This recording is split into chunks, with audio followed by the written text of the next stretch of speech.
মূল্যবান বক্তব্য রাখার জন্য জনাব জি, তারেক রহমান। ধন্যবাদ। বিসমিল্লাহির রহমানির রহিম। আজকের এই কর্মশালায় উপস্থিত মুন্সিগঞ্জ, মানিকগঞ্জ এবং নরসিংদী জেলার বিএনপি সহ সকল পর্যায়ের অঙ্গ সহযোগী সংগঠনের নেতৃবৃন্দ, সহকর্মীবৃন্দ এবং মঞ্চে 3 জেলায় উপস্থিত মঞ্চে আলোচকবৃন্দ, আসসালামু আলাইকুম। দেখুন, আহ, আমাদের অ্যানি একটু আগে আমার নাম বলার সাথে সাথে বললো যে গুরুত্বপূর্ণ বক্তব্য রাখবো।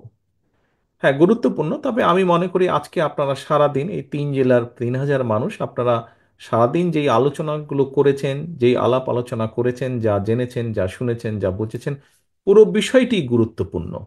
সম্পূর্ণ পুরো বিষয়টি গুরুত্বপূর্ণ। আমাকে যে জিজ্ঞেস করেছেন, কিছু কিছু সহকর্মী আমাকে জিজ্ঞেস করেছেন, সেই বিষয়গুলো গুরুত্বপূর্ণ।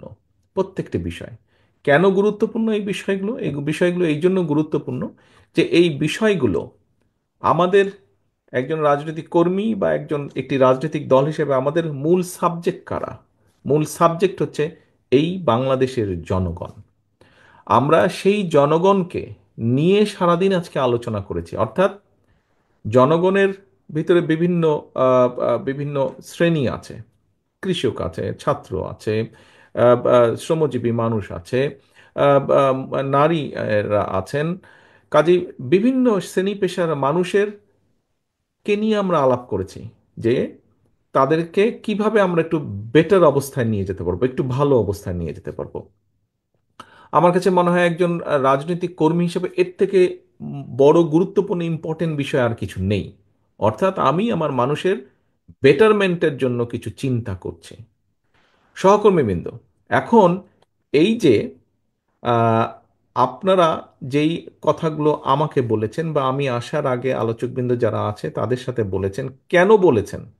আপনাদের কিছু জিজ্ঞাসা থাকলে তাদের জিজ্ঞেস করেছেন, আমি আসার পরে আমাকে কেউ কেউ জিজ্ঞাসা করেছেন, নিজেরা আলোচনা করেছেন। কেন করেছেন এই সারাদিন এই কাজগুলো? কারণ ওই যে বললাম, গুরুত্বপূর্ণ। আপনারা যখন ফিরে যান, আপনাদের এলাকায় ফিরে যান, এই জিনিসগুলো কিন্তু মানুষও আপনাদের কাছে জানতে চায়। জানতে চায় না আপনাদের কাছে? বিভিন্ন বিষয় জানতে চায়। একজন শিক্ষক, উনি প্রশ্ন করেছেন ওনার সহকর্মীদের ব্যাপারে, অর্থাৎ শিক্ষার সাথে যারা জড়িত। একজন নারী উদ্যোক্তাদের ব্যাপারে জিজ্ঞেস করেছেন, নিশ্চয়ই তাকে জিজ্ঞেস করে। অন্য নারীরা, ছোট ছোট উদ্যোক্তা যারা আছে তারা জিজ্ঞেস করে, আচ্ছা, তোমাদের দল সরকার গঠন করলে কি করবে আমাদের জন্য? কৃষক যে বা শিক্ষক যে জিজ্ঞেস করেছেন, কি করবে আমাদের জন্য? অর্থাৎ আমাদের পুরা চিন্তা ভাবনা, উঠা বসা সব কিছু এই দেশের মানুষকে ঘিরে, এই দেশকে ঘিরে। আমাদের যারা চিকিৎসক এখানে, একজন চিকিৎসক, নারী চিকিৎসক জিজ্ঞেস করেছেন দেশের মানুষের স্বাস্থ্যের ব্যাপারে। অর্থাৎ দেশের মানুষের স্বাস্থ্য নিয়ে আমরা চিন্তিত। প্রিয় সহকর্মীবৃন্দ, এখানে আমাদের একজন জেলার সভাপতি বলেছেন যে এই আলোচনা যদি আমরা শুধু এই ঘরগুলো, এই প্যান্ডেল, এই ঘরের মধ্যে রেখে দেই তাহলে কোনো লাভ হবে না। কিন্তু আপনারা আজকে সারাদিন প্রায় 8-10 ঘন্টা সময় এখানে ব্যয় করেছেন, এই যে বসে থেকেছেন, শুনেছেন, বলছেন, এটাতে কিন্তু একটা এনার্জি লেগেছে। আপনারা এখানে এসেছেন, আসার সময় অর্থ খরচ হয়েছে, বাসে ট্রেনে যেভাবেই আসেন না কেন, রিক্সা সিএনজিতে আসেন না কেন, অর্থ খরচ হয়েছে। এই যে এত কিছু ব্যয় করলেন কেন? বোঝার জন্য, জানার জন্য। এবং গিয়ে এটি আমরা মানুষকে বলবো, আমাদের যে মূল সাবজেক্ট মানুষ, তাদেরকে বলতে হবে।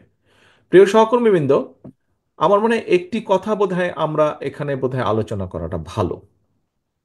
অনেকেই হয়তো বলতে পারেন যে আমরা এত কিছু বলছি, অনেক কিছু সুন্দর সুন্দর কথা বলছি, এগুলা কি শুধু আমরা রাজনীতির জন্যই বলছি নাকি? এগুলা কি আমরা বলার জন্যই বলছি কিনা?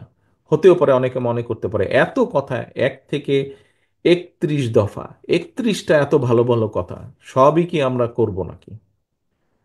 আমি দৃঢ়ভাবে বিশ্বাস করি, এই কারণেই আমি বিশ্বাস করি, দেখেন, আজকে আপনারা এখানে যারা বসে আছেন, প্রত্যেকটা মানুষ অনেক অত্যাচার নির্যাতনের পরীক্ষা দিয়েই আজ এখানে এসে আপনারা উপস্থিত হয়েছেন।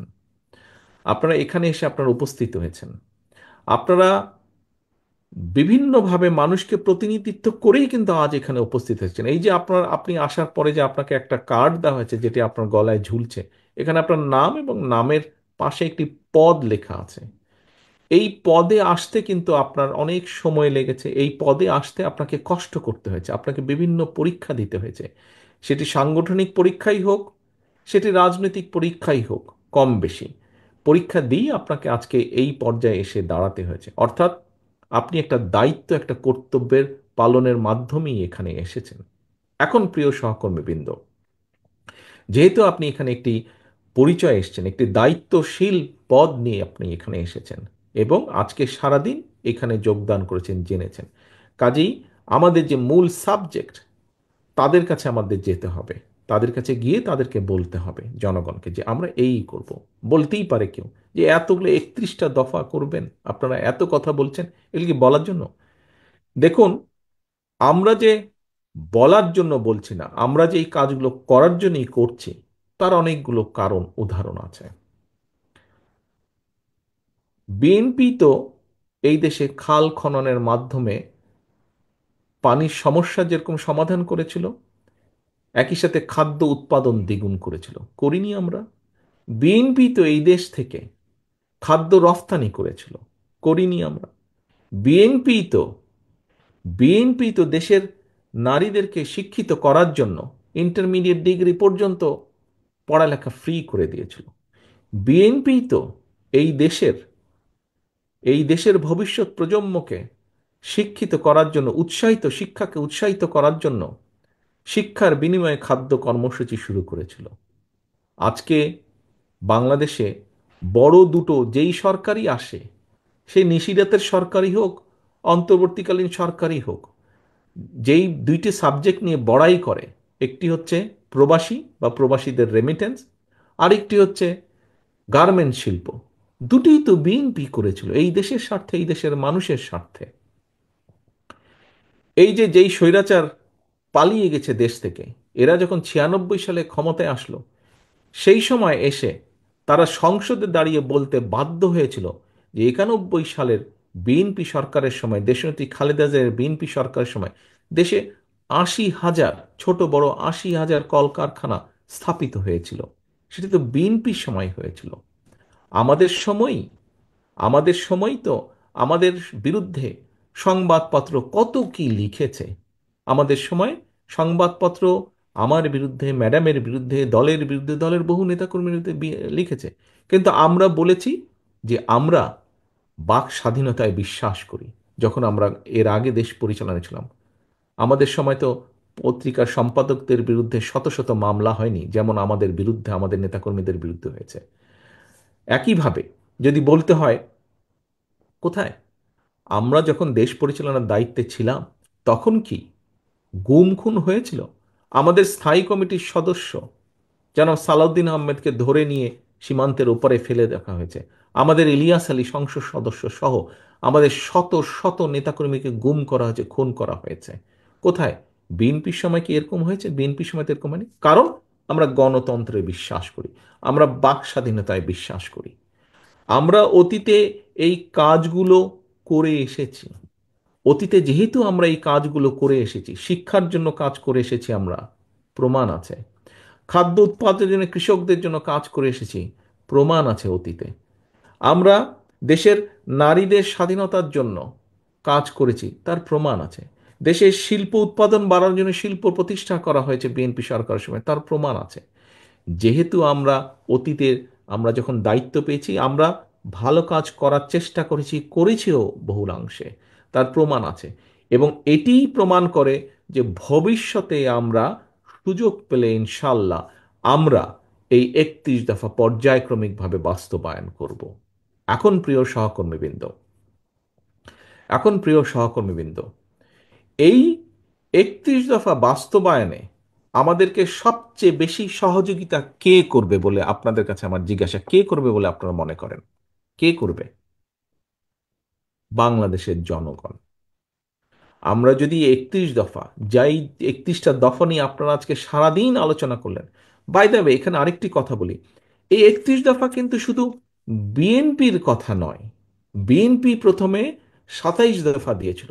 পরবর্তীতে বাংলাদেশের যে রাজনৈতিক দলগুলো, যতগুলি রাজনৈতিক দল আমাদের সাথে যুগপৎ আন্দোলনের সংগ্রামে ছিলেন এই স্বৈরাচারকে বিদায় করার ক্ষেত্রে, পরবর্তীতে আমরা সবগুলো রাজনৈতিক দলের সাথে আলোচনা করেছি এবং তাদের কম বেশি সম্মিলিত একটি মতামতের প্রতিফলন হচ্ছে এই 31 দফা।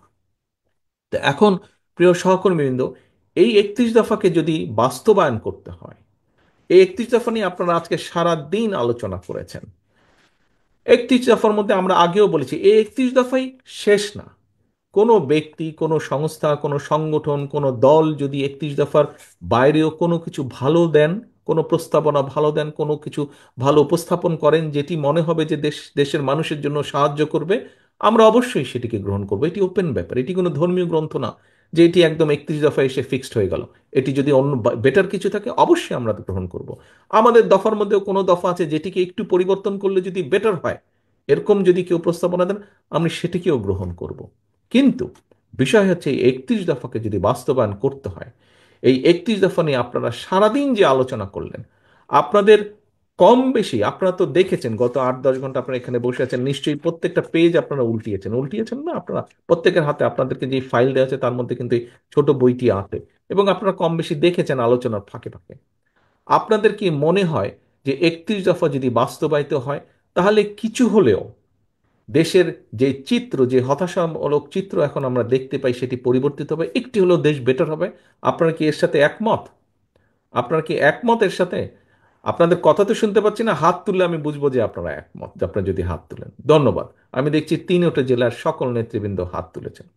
তাহলে সহকর্মীবৃন্দ, আপনারা যদি মনে করেন এই 31 দফার কাজ আমরা শুরু করলে, আমরা যখন ইনশাল্লাহ সুযোগ পাবো, আল্লাহ রহমতে দেশের মানুষের সমর্থন নিয়ে আমরা সরকার গঠনের সুযোগ পেলে, আমরা 31 দফা নিয়ে যখন কাজ শুরু করব, তাহলে আমরা অবশ্যই একটি পরিবর্তন, ভালো পরিবর্তন দেখব, যা জনগণের পক্ষে যাবে, যা দেশের পক্ষে যাবে।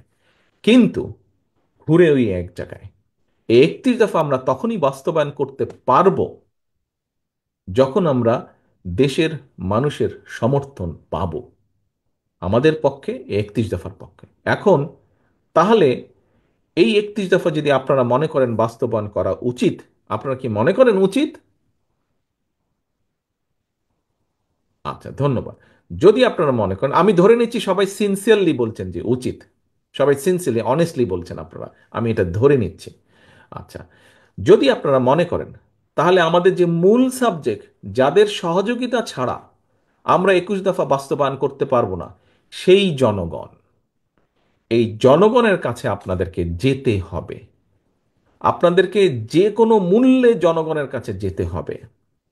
ছোটবেলায় স্কুলে যখন যেতাম, স্কুলে যখন পড়তাম, তো তখন তো সেই সময়ে 5 টাকা অনেক টাকা, বিশাল কিছু। 5 টাকা, ওই 4 টাকা 5 টাকা, 1 টাকার জন্য 1 টাকা দিয়ে অনেক 100 বিস্কুট পাওয়া যেত একসময়, আমরা যখন স্কুলে ছিলাম একদম।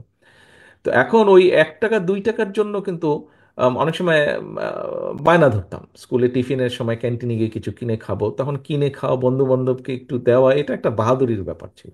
কিন্তু ওই 1 টাকা 2 টাকার আদায় করার জন্য মায়ের পিছে বনবন বনবন বনবন করে সারাটা দিন ঘুরতে হতো 1 টাকা 2 টাকার জন্য। প্রিয় সহকর্মীবৃন্দ, আপনাদেরকে এই 31 দফার পক্ষে সমর্থন নেওয়ার জন্য, 31 দফার পক্ষে, আপনার পক্ষে, আপনার দলের পক্ষে সমর্থন নেওয়ার জন্য আপনাদেরকে, এখানে উপস্থিত প্রতিটা নেতাকর্মী, ডাজেন্ট ম্যাটার আপনি মূল দলের নেতাকর্মী নেতা কিনা, অথবা আপনি অঙ্গ সহযোগী সংগঠনের নেতাকর্মী কিনা, দিন শেষে আপনি বিএনপির লোক, এটাই হচ্ছে আপনার মূল পরিচয়। দিন শেষে আপনি বিএনপি লোক। আপনাকে কিন্তু সাধারণ মানুষ ছাত্রদল, যুবদল, স্বেচ্ছাসেবক, আইনজীবী ফোরাম, মহিলা দল এইভাবে চিনে না। এ বিএনপির লোক, এভাবেই চিনে মানুষ। দিন শেষে আপনাকে ওই জনগণের পিছে, মায়ের পিছে যেরকম 1 টাকা 2 টাকার জন্য বনবন করে ঘুরতাম, আপনাকে জনগণের পিছে বনবন বনবন বনবন করে ঘুরতে হবে আপনাকে। এছাড়া কোনো উপায় নাই, এছাড়া কোনো উপায় নাই। আমি গতকাল একটি অনুষ্ঠানে বলেছিলাম যে আমাদেরকে যদি, গতকাল কি পরশুদিন যাই হোক, যে আমাদেরকে যদি এই নির্বাচনের পুল সেরা পার হতে হয়, তাহলে যেভাবেই হোক জনগণের পিছে আমাদেরকে থাকতে হবে, জনগণকে সাথে রাখতে হবে, জনগণের সাথে আমাদেরকে থাকতে হবে। সহকর্মীবৃন্দ, আপনারা পোড় খাওয়া রাজনীতিবিদ এক একজন এখানে উপস্থিত হয়েছেন। হতে পারেন আপনি গ্রামের, হতে পারেন আপনি ইউনিয়ন পর্যায়ের, হতে পারেন আপনি থানা পর্যায়ে, হতে পারেন আপনি জেলা পর্যায়ে, কিন্তু আপনি রাজনীতি করেই আজকে এখানে এসেছেন। এই যে পাসটা আপনি ঝুলিয়েছেন, এই অনুষ্ঠানে ঢোকার জন্য যে পাস দেওয়া হয়েছে, এই পাসটা অর্জন করতে আপনাকে অনেক কাঠখড় পোড়াতে হয়েছে। এখন আপনার এই অভিজ্ঞতা, আপনার এই জ্ঞান, আপনার এই সব কিছু আপনাকে ব্যয় করতে হবে জনগণের পেছনে। বারে বারে আমি একটি কথা বলেছি, প্রতিদিন আমি একটি কথা বলতে চাইছি, বোঝাতে চাইছি, সহকর্মীবৃন্দ, আপনার বিরুদ্ধে, আপনার দলের বিরুদ্ধে, সর্বোপরি এই দেশের বিরুদ্ধে ষড়যন্ত্র কিন্তু থেমে নেই। দুষ্টু লোকদের দুষ্টামি কিন্তু থেমে নেই। সেটি বাইরেই হোক, আমাদের বাইরেই হোক, সেটি আমাদের দলের ভেতরেই হোক, সেটি আমাদের দেশের ভেতরেই হোক, সেটি আমাদের দেশের বাইরেই হোক। কারণ এই দেশের অর্থ সম্পদ, এই দেশের প্রাকৃতিক সম্পদ অনেকে লোভ দৃষ্টিতে তাকিয়ে থাকে।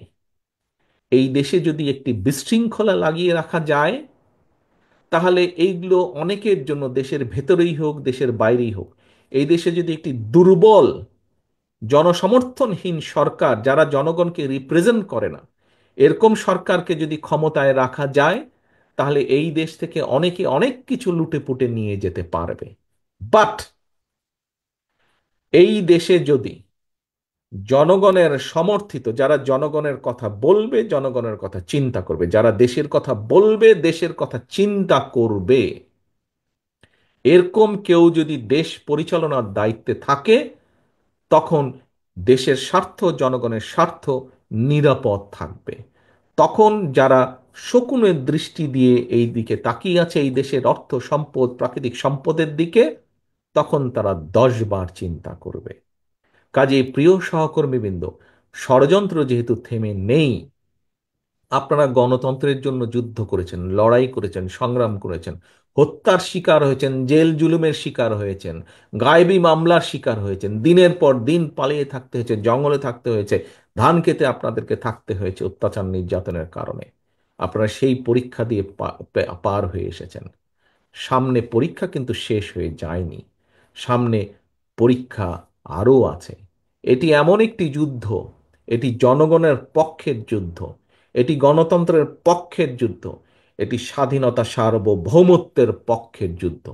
এই যুদ্ধে যদি জয়ী থাকতে হয়, অনবরত আমাদেরকে সংগ্রাম চালিয়ে যেতে হবে। আমাদের সংগ্রাম ছিল 5 তারিখের আগে পর্যন্ত, আমাদের সংগ্রাম ছিল স্বৈরাচারের পতন, স্বৈরাচারকে সরিয়ে দেওয়া, স্বৈরাচারকে ফেলে দেওয়া।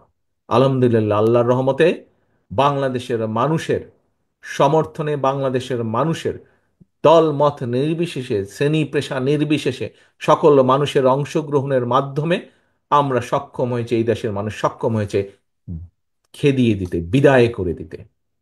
পালিয়ে যেতে বাধ্য করেছে দেশের মানুষ স্বৈরাচারকে।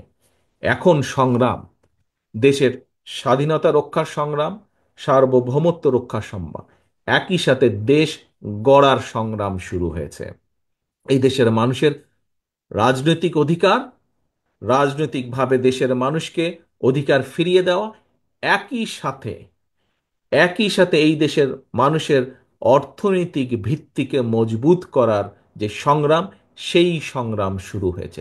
এবং এই সংগ্রামকে নেতৃত্ব দিতে পারবেন একমাত্র আপনারা, অর্থাৎ বিএনপি নেতৃত্ব দিতে পারবে।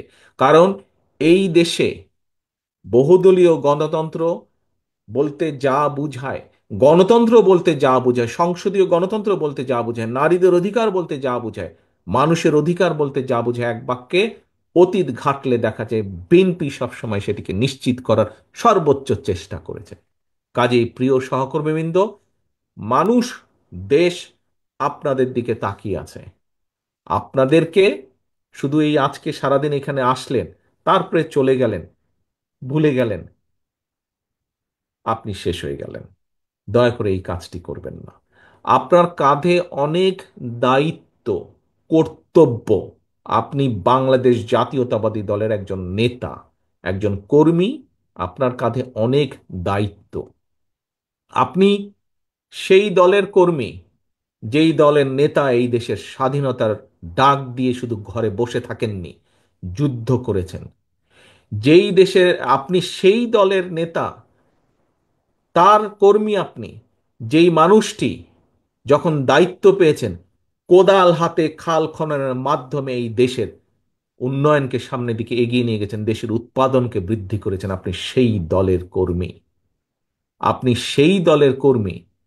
আপনার নেত্রী সেই, যে শত বাধা বিপত্তি অতিক্রম করে, শত নির্যাতনের মুখেও জেল জুলুম অত্যাচারের মুখেও যে আপোষ করেনি, সেই আপোষী নেত্রীর কর্মী আপনি। কাজেই আপনাকে সেভাবে নিজেকে প্রস্তুত করতে হবে। আপনাকে নিজেকে প্রস্তুত করতে হবে। নিজেকে এমন কোনো কাজ করা থেকে বিরত থাকতে হবে যেখানে আপনি নিজেকে হালকা করে ফেলবেন, ছোট করে ফেলবেন, মূল্যহীন করে ফেলবেন। আপনি একজন মূল্যবান মানুষ, কারণ আপনি বিএনপির নেতা। প্রিয় সহকর্মীবৃন্দ, আসুন, আজকে আমরা 31 দফা নিয়ে আলোচনা করেছি, জেনেছি, বুঝেছি। এটি আমাদেরকে মানুষের কাছে নিয়ে যেতে হবে, মানুষকে বোঝাতে হবে। একই সাথে আমাদেরকে এখন প্রস্তুত হতে হবে, প্রত্যেককে নিজেকে প্রস্তুত করতে হবে এই 31 দফা বাস্তবায়নের জন্য। 31 দফা বাস্তবায়নের জন্য। আজ আপনি ওখানে বসে আছেন, আমি এখানে বসে আছি, আমরা এই দুনিয়াতে আছি, এই দেশে আছি। দুদিন পরে তো আমরা থাকবো না। কে থাকবে? আমাদের ভবিষ্যৎ প্রজন্ম থাকবে, আমাদের সন্তানেরা থাকবে। গার্জিয়ান হিসাবে আপনার দায়িত্ব আপনার ভবিষ্যৎ প্রজন্ম, আপনার সন্তানের জন্য। আপনার সন্তান বলতে শুধু নিজের সন্তান বোঝাচ্ছি না, আপনার সন্তান বলতে আপনার সন্তানের বয়সী বাংলাদেশের সকল ভবিষ্যৎ প্রজন্মকে বোঝাচ্ছি। তাদের জন্য একটি নিরাপদ, রাজনৈতিকভাবে, অর্থনৈতিকভাবে একটি নিরাপদ বাংলাদেশ গড়ে তুলতে হবে। আপনাদেরকে, আমাদের সকলকে গড়ে তুলতে হবে। আসুন আমরা নিজেদেরকে তার জন্য প্রস্তুত করি। সহকর্মীবৃন্দ, এই প্রস্তুতি কিন্তু খুব সহজ ব্যাপার নয়। এই প্রস্তুতি অত্যন্ত কঠিনভাবে প্রস্তুতে, এটা অনেক কঠিন কাজ।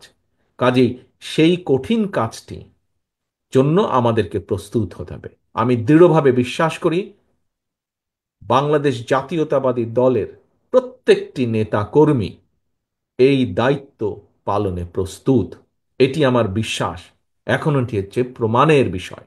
প্রমাণ আপনাদেরকে করতে হবে। নেতা দলের কর্মী হিসাবে দলের কাছে এটি আপনাদেরকে প্রমাণ করতে হবে, এবং একজন রাজনৈতিক কর্মী হিসাবে, বিএনপির কর্মী হিসাবে জনগণের সামনে আপনাদেরকে এটি প্রমাণ করতে হবে। কাজে আসুন আমরা প্রস্তুত হই দেশ গঠনের জন্য। আসুন আমরা নিজেদেরকে প্রস্তুত করি ভবিষ্যতের সেই বাংলাদেশটিকে গড়ে তোলার জন্য, যেই বাংলাদেশটি গড়ে তোলার জন্য গড়তে গিয়ে শহীদ রাষ্ট্রপতি জিয়াউর রহমানকে হত্যা করা হয়েছে। যেই বাংলাদেশটিকে, জনগণের প্রত্যাশিত যেই বাংলাদেশটি থেকে গড়তে গিয়ে দেশনেত্রী খালেদা জিয়াকে মৃত্যুর মুখ থেকে ফিরে আসতে হয়েছে, তার বিরুদ্ধে ষড়যন্ত্র হয়েছে, তাকে হত্যার পর্যন্ত প্রচেষ্টা করা হয়েছে। আমরা এত কিছুতেও দমিনি। আসুন আমরা সকলে ঐক্যবদ্ধ থাকলে, আমরা নিজেদেরকে সংযত রাখতে সক্ষম হলে, অবশ্যই আমরা শহীদ জিয়ার, খালেদা জিয়ার, সর্বোপরি বাংলাদেশের জনগণের সেই প্রত্যাশিত বাংলাদেশ গড়তে আমরা সক্ষম হব ইনশাল্লাহ। আর সেই প্রত্যাশা রেখে, সেই প্রতিজ্ঞা নিয়ে আজকে আমি আমার বক্তব্য শেষ করছি। আল্লাহ হাফেজ। বাংলাদেশ জিন্দাবাদ।